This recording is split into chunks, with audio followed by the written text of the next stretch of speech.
Começa agora, Direito no Ar. Informações sobre concursos jurídicos e direito das pessoas. Direito no Ar. Produção e apresentação do professor Heraldo Moreira.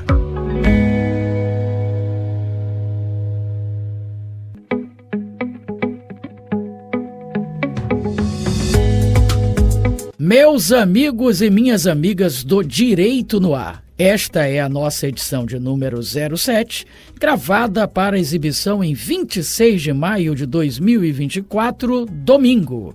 A nossa proposta, você sabe, é trazer informações relevantes, especialmente quanto aos seus direitos e concursos públicos na área jurídica.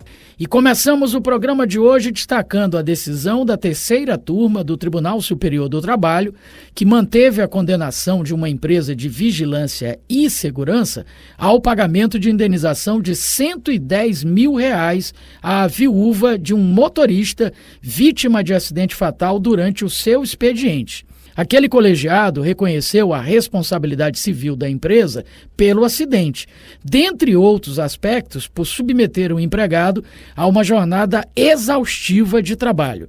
Vamos acompanhar a reportagem da TV TST e entender melhor o caso. E uma empresa de vigilância e segurança foi condenada a pagar indenização por dano moral à viúva de um motorista que sofreu um acidente fatal.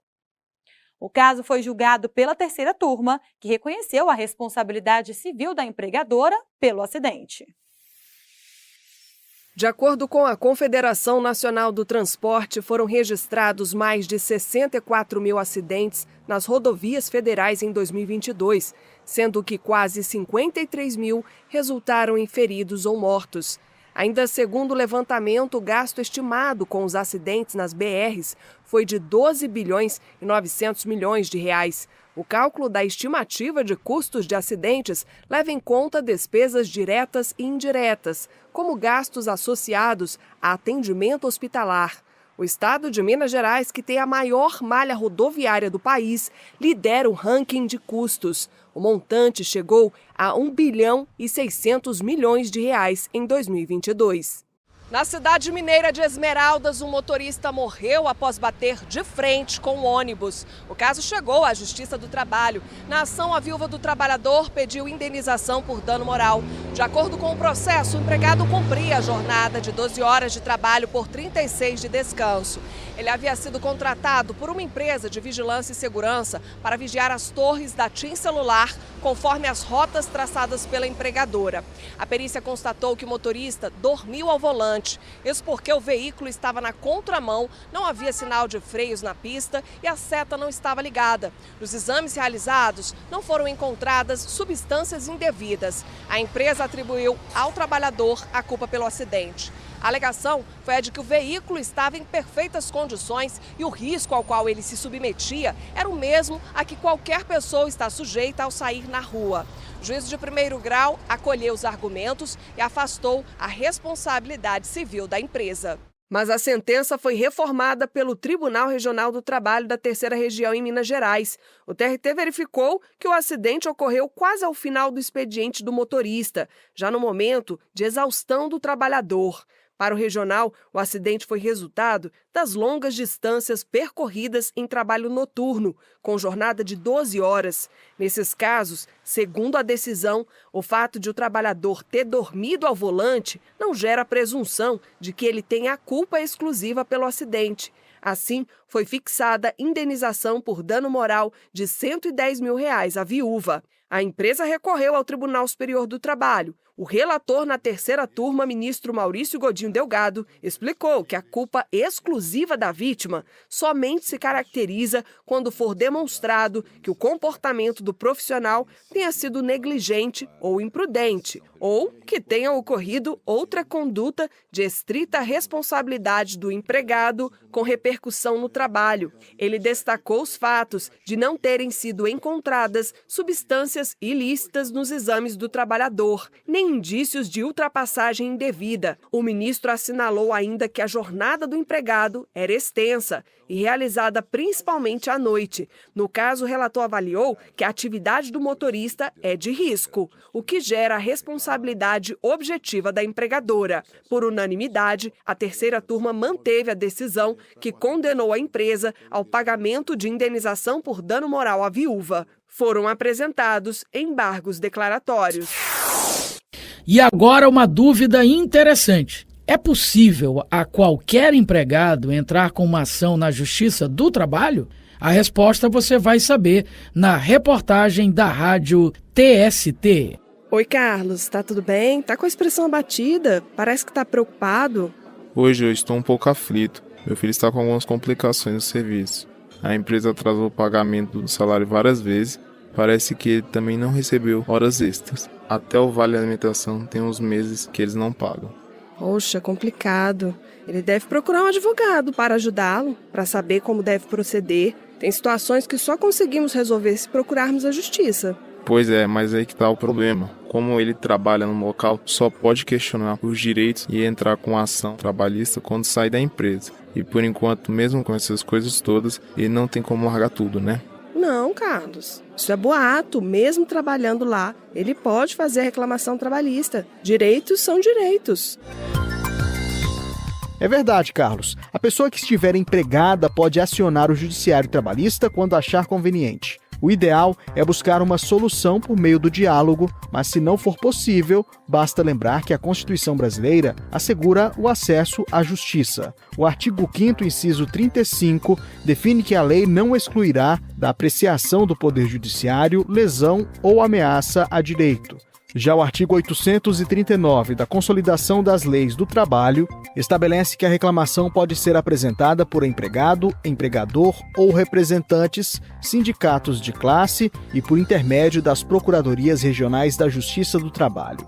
Não há dispositivo que proíba alguém com contrato ativo de iniciar uma ação trabalhista contra o atual empregador. Caso o descumprimento do contrato por parte da empresa configure falta grave, é possível ingressar com pedido de rescisão indireta da relação trabalhista. Nessas circunstâncias, o artigo 483 da CLT assegura o direito de pleitear a despedida indireta e o pagamento das respectivas indenizações, permanecendo ou não no serviço até a decisão final do processo.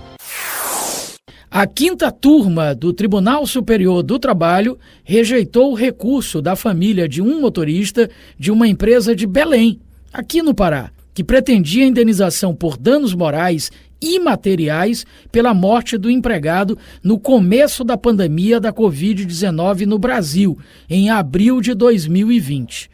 No caso, foi afastada a aplicação da responsabilidade objetiva, uma vez que a atividade normalmente exercida pelo motorista não foi considerada de maior risco para a infecção pelo coronavírus.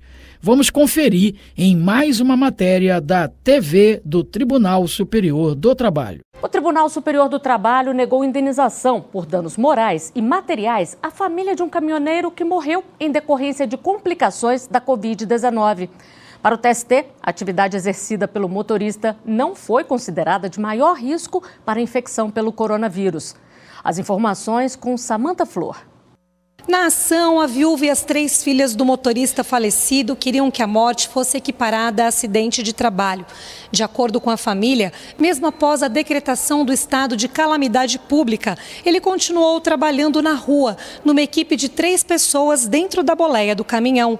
Segundo elas, o pedido de indenização seria procedente tanto à luz da responsabilidade objetiva, que independe de culpa da empresa e decorre do risco da atividade, quanto da subjetiva, porque não teriam sido adotadas medidas eficientes de combate à propagação da Covid-19. O Tribunal Regional do Trabalho da 8ª Região no Pará manteve a conclusão da sentença. O entendimento foi de que não seria aplicável a responsabilidade civil objetiva, porque a atividade de motorista de caminhão não implica maior risco de infecção do que aos demais membros da coletividade. Nesse sentido, ao analisar se a empresa havia concorrido com a culpa para a morte do empregado, o TRT concluiu que as provas dos autos revelaram várias condutas protocolares indicativas de um efetivo esforço de prevenção e combate à propagação do vírus. O caso chegou ao TST. Ao analisar o recurso, a 5ª turma do TST negou provimento ao apelo. Segundo a relatora, a ministra Morgana Richa, foi afastada a aplicação da responsabilidade objetiva, uma vez que a atividade normalmente exercida pelo motorista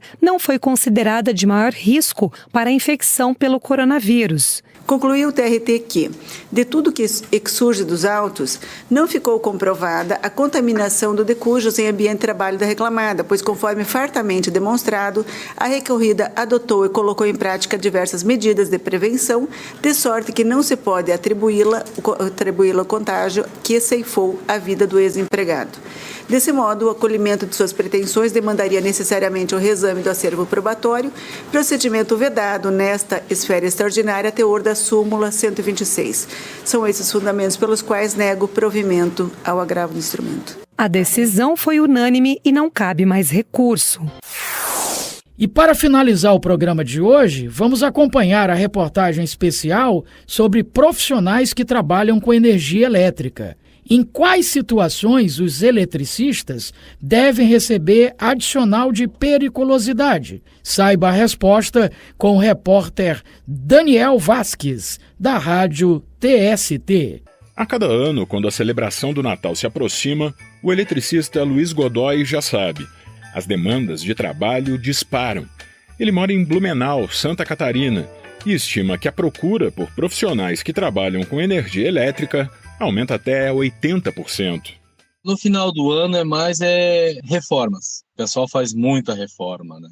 Tem que estar tudo pronto para o Natal, que eu vou receber o fulano, eu quero me mudar no Natal. Então, aí durante o ano é aquela manutenção, aquele preventivo, sabe? Quero trocar minhas luminárias, eu quero trocar minhas tomadas do apartamento. Com 30 anos de experiência em empresas de energia, o hoje profissional autônomo Luiz Godoy alerta para a importância do uso de equipamentos de proteção individual, os EPIs, especialmente aqueles que evitam a condução de eletricidade. Vai fazer um corte com uma serra de mão ali, com uma maquetinha, né? Óculos, proteção. Vai dar muito ruído, bota o protetor auricular, capacete, cinto de segurança, sapatão é essencial, sempre uniformizado, sempre de sapatão novo. Ele não é um condutor, né? Ele vai te eliminar o teu contato diretamente com o solo. Eletricistas contratados pelo regime da Consolidação das Leis do Trabalho possuem direitos como férias, 13º, recolhimento de FGTS, horas extras, entre outros. Além disso, o artigo 193 da CLT prevê que esses profissionais têm direito ao adicional de periculosidade de 30% pago sobre o salário, desde que a atividade implique risco acentuado e exposição permanente. As regras para o pagamento do benefício estão previstas na norma regulamentadora número 16 do Ministério do Trabalho e Emprego, conforme explica o juiz titular da 9ª Vara do Trabalho de Salvador, na Bahia, Luciano Martinez.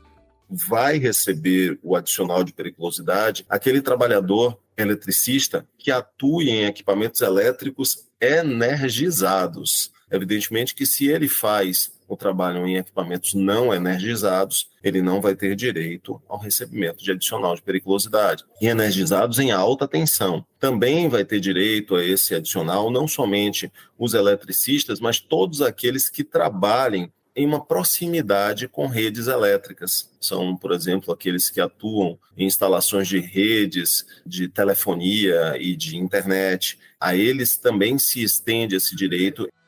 A norma regulamentadora número 10 estabelece condições mínimas para a proteção de quem lida com redes de energia, desde a geração até o consumo. Por exemplo, o documento determina que as pessoas que atuam profissionalmente nessa área sejam qualificadas. Exige que o empregador oriente sobre os riscos da atividade. Estabelece distâncias mínimas para evitar riscos elétricos. Prevê que o responsável pela execução do serviço suspenda as atividades quando verificar situação ou condição de risco. E ofereça equipamentos de proteção individual e coletiva, como barreiras, sinalização adequada e disjuntores ou fusíveis que, ao serem acionados, cortem a energia. O juiz do trabalho, Luciano Martinez, enfatiza a necessidade do uso do EPI para evitar acidentes. Entre os equipamentos que os trabalhadores que realizam serviços no âmbito elétrico precisam ter, está lá o capacete para proteção contra choques elétricos, as luvas para proteção das mãos contra os choques elétricos, as mangas também para proteção do braço e do antebraço, calçados específicos, né, justamente para evitar essa relação entre o corpo e a tensão que vem da terra, as vestimentas condutivas para evitar que se propague a energia pelo corpo ou até mesmo que inflame e queime a roupa. Esses profissionais devem evitar a utilização de adornos como relógios, óculos, anéis e pulseiras que possam conduzir energia, ou ainda roupas com tecidos inflamáveis, como nylon, poliéster e acrílico. Com prevenção, é possível celebrar o Natal com segurança e começar o ano novo com energia renovada.